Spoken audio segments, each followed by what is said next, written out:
今次咧教大家做豉椒雞球煎米粉。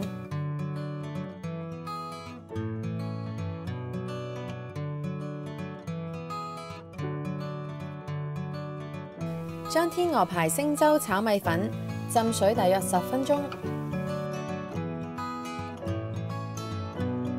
將雞腿肉切件，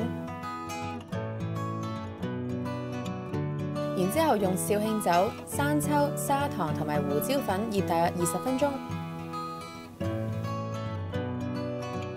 將洋葱去皮之後切件，燈籠椒將佢切角。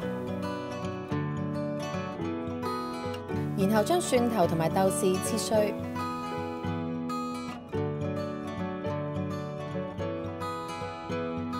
差唔多啦。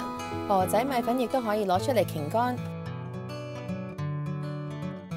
用中火燒熱一個煎鑊，加啲油，將鵝仔米粉煎到底部金黃色，煎到咁上下，我哋就可以將米粉反轉。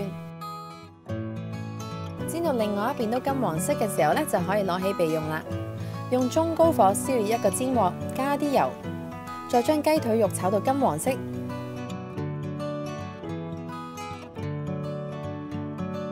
然之後加埋蒜蓉同埋豆豉炒香。兜勻之後咧，就可以加埋洋葱同埋紅燈籠椒，炒大約1分鐘。加入雞湯煮滾同埋胡椒粉，下一步我哋就可以加埋生粉芡，